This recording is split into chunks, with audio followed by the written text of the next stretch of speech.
Hello fellow modelers, Bruce here. Now what in the world do I have being held down by this many weights?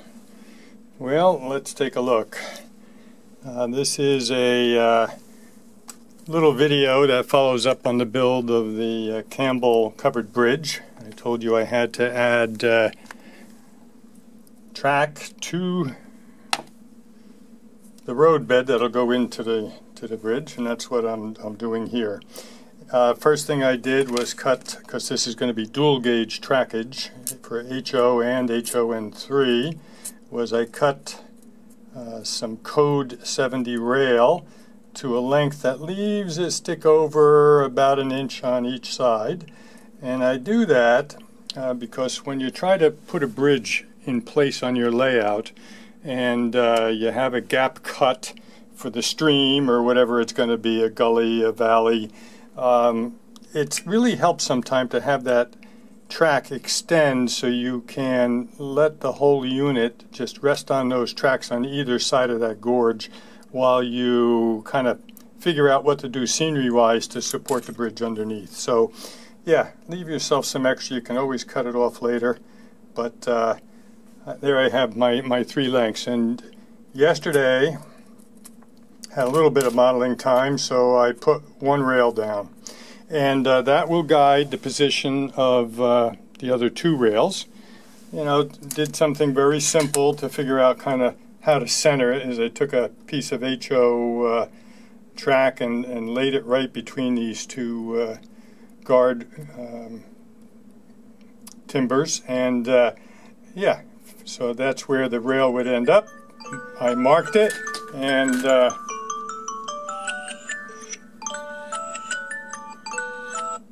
sorry about that, there was my timer to go take a pill, so I'll remember to do that when I'm done here. Yeah, so that's how, very easy, that's what I did.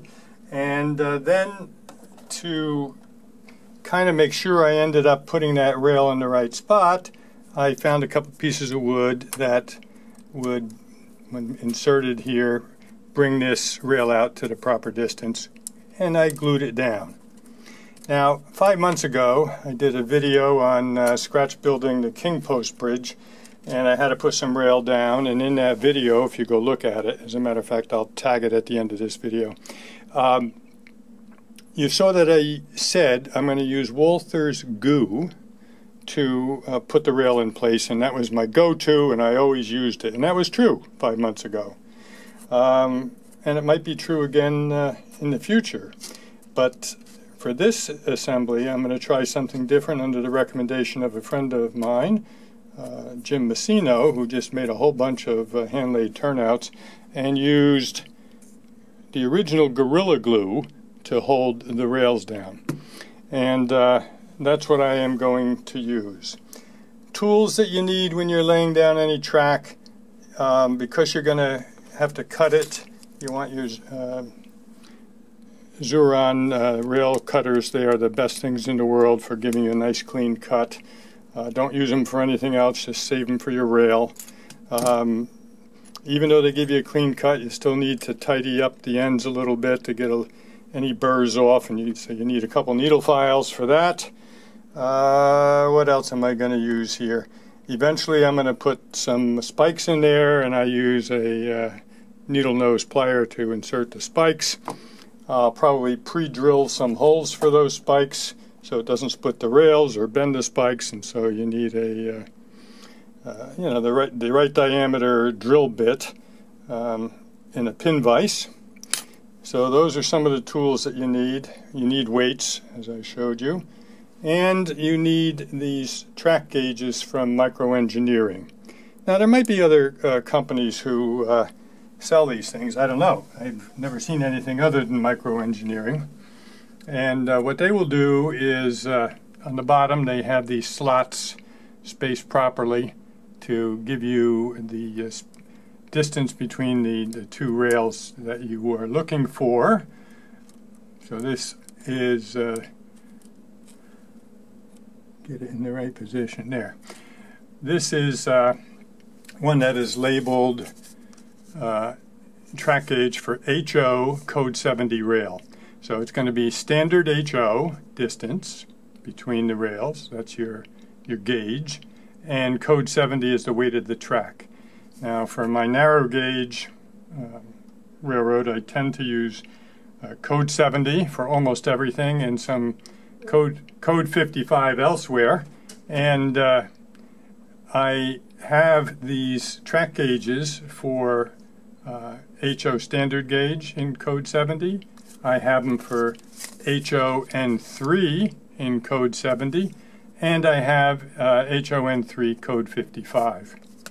For my regular trackage on the lower deck, my Jersey Highlands Railroad, I use code 100 rail, and I have these for HO standard gauge code 100. So they're useful tools which are absolutely necessary for laying track and spacing them properly, and then you really can't do it without these. To my knowledge, you'd be frustrating yourself if you tried to do this with just eyeballing it or putting marks down on the ties. So yeah, that holds them in place and they ride right down the rails, and will keep the distance right where you want it. You can see they slide down nicely. So that's that. Now I am going to use the Gorilla Glue, and if you read the instructions on Gorilla Glue, it says you're going to put this on one of the surfaces, and in this case I'm going to put it on the bottom of the rail, and they want you to dampen the other surface, which in this case will be the ties. So I'll get a damp sponge and I will dampen those, and then I will spread a thin layer of Gorilla Glue on the bottom of this rail. Then I will use these track gauges to hold them in place, run them back and forth and get it down good, and then put some weights on it. So I'll come back when I get done dampening those rails, and you can see the next step. Okay, I think you can see that I've dampened the ties. I just put a little water on a sponge applicator and did that. I put a way too large glob of Gorilla Glue onto my paper here, but I'm going to now pick this up and just put some, whoops, I had marked the bottom of this one, just etched it a little bit to show me where to put it. So I'm just going to put a nice thin layer of glue onto the bottom of the rail here. Don't want it oozing out too much. Kind of gives you, when it oozes out, and I can see one or two spots on that first rail, it gives you like a white foamy look to it. I only have a couple spots where that happened. And my friend Jim says it's pretty easy to get that up with a number 11 blade in your hobby knife, which I will do once I get these all down before spiking.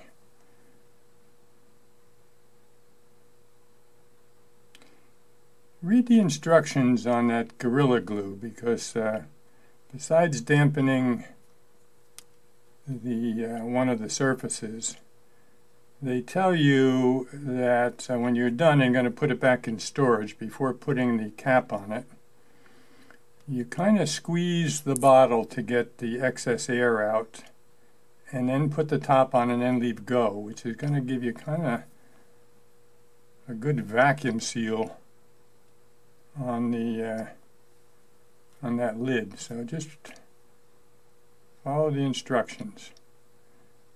All right, so I got the bottom of the rail covered, and I'm going to lay it sideways here for a minute while I get the first of my spacers here.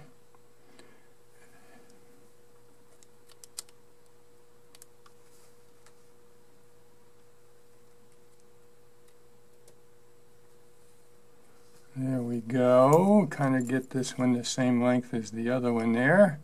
They're the same rail. the other side and get this out of the way over here.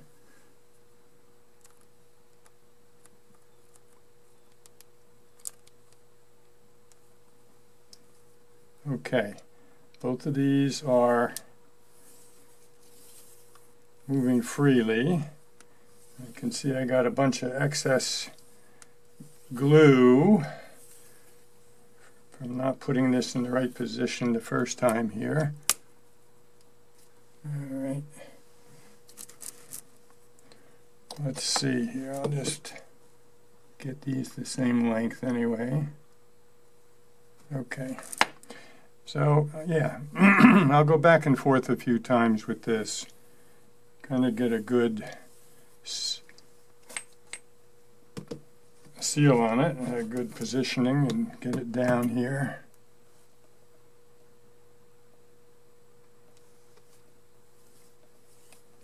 And now, start putting the weights on it.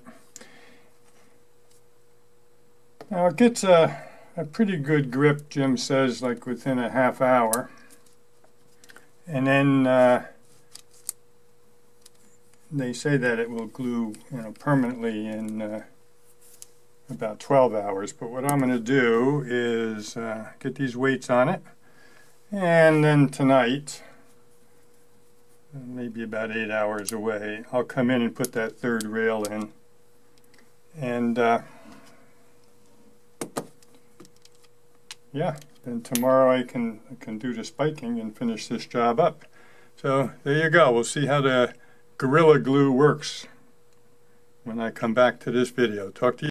Okay, I now have the third rail glued and being weighted down. So I have my dual gauge trackage with, let's see, if I zoom in a little bit, you might be able to see it here.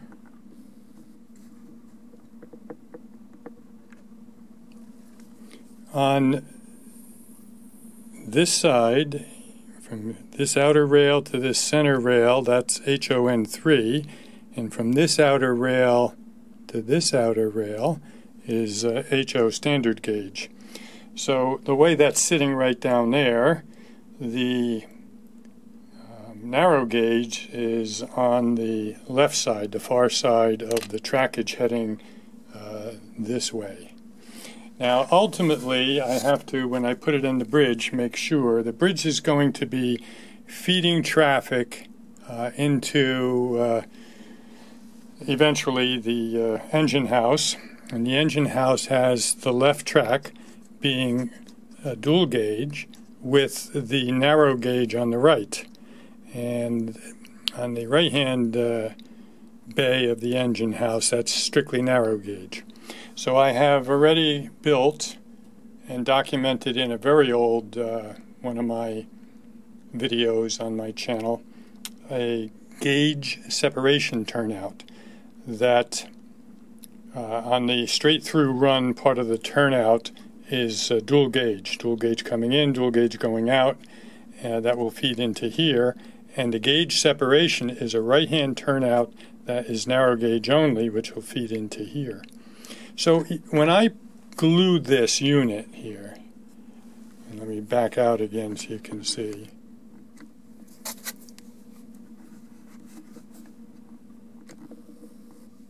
When I glue this unit into the bridge, the covered bridge, I want to make sure that coming out of the bridge, heading toward this house, the narrow gauge is on the right. So I have to turn that around 180 degrees when I glue it into the covered bridge, if I have the side of the bridge I want viewed by people to be on the right also. So that's something you have to take into consideration. You don't want to mess that up. The when you are dealing with dual gauge track, there are going to be times when you're going to want something to branch out on the side that's opposite of your narrow gauge and have it be narrow gauge. And that's why they make these things called transition tracks. This is dual gauge HON3 transition track. And This is code 70. And this is what it looks like. It's like somewhat like a turnout, but the tracks coming in have the narrow gauge on the, in this case, on the left-hand side, and as it exits, the narrow gauge is on the right-hand side. So these transition tracks can get your narrow gauge side to be on the change from one side of the standard gauge track to the other. And that's handy for turnouts because it is much easier to do a gauge separation turnout. In this case, it would be much easier if when the gauge is separated, it was separating this way to the right-hand side, and over here, it would be much easier if the gauge separation curved out on that side. So, yeah, these pieces of trackage are handy to have. But in this case, as long as I don't mess up when I glue everything together, I won't need that. And getting closer to being able to spike this down. That's going to be the last step, spike the rails down. I'll double check that everything's in gauge again when the weights come off. Spike it down and then glue it onto the bridge. See you then. Okay, here we are the next day. The Gorilla Glue has dried. I've taken the weights off. I did run the track gauges back and forth over both the HON3 and the HO standard gauge, and that ran fine, but I always like to also just take a car, put it on the tracks and see how it goes back and forth and make sure it's no tight spots or anything. There's the narrow gauge, the HON3. That's a little gondola with a slab, a load of slab wood for a kindling factory on my slate run. That's a scratch-built car. An early project for my car certificate. And now let's try the standard gauge side. See how a car runs on that. These are a bit easier to get on the tracks than the narrow gauge. There you go. Runs fine. No tightening anywhere, so I'll be fine burying that inside the covered bridge. What I'm going to do now is get a pin vise and some rail spikes and spike it down a bit. I have a feeling that the Gorilla Glue is probably strong enough by itself, but yeah, I'm going to spike each of the three rails, certainly for an inch or two at each end, and a couple spots in the middle, just to make sure everything stays in place, and then glue that into the bridge. By the way, this little car is an Ulrich model. If you're of an appropriate age, you probably remember the Ulrich kits, and I still like them. If I'm at a train show and see one, I pick it up. I love their rolling stock, very well built. If you have any Ulrich rolling stock models that you've put together and put on your layout, let us know in the comments. It'd be interesting to see how widespread they still are. All right, talk to you again soon. Okay, I'm done spiking down the rails. I used Micro Engineering micro spikes. These are very small spikes.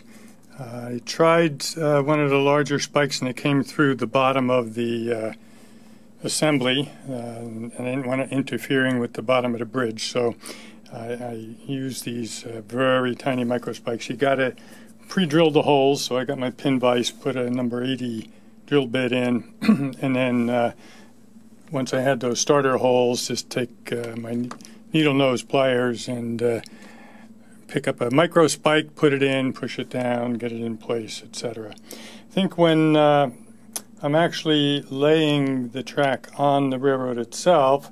I'll go up a size into the micro-engineering small spikes, which are quite a bit bigger. And there it doesn't matter if they extend down, they just go into the cork underneath and everything will be fine. So they're in place now. And I glued the assembly inside the bridge. Let me zoom out here a little bit.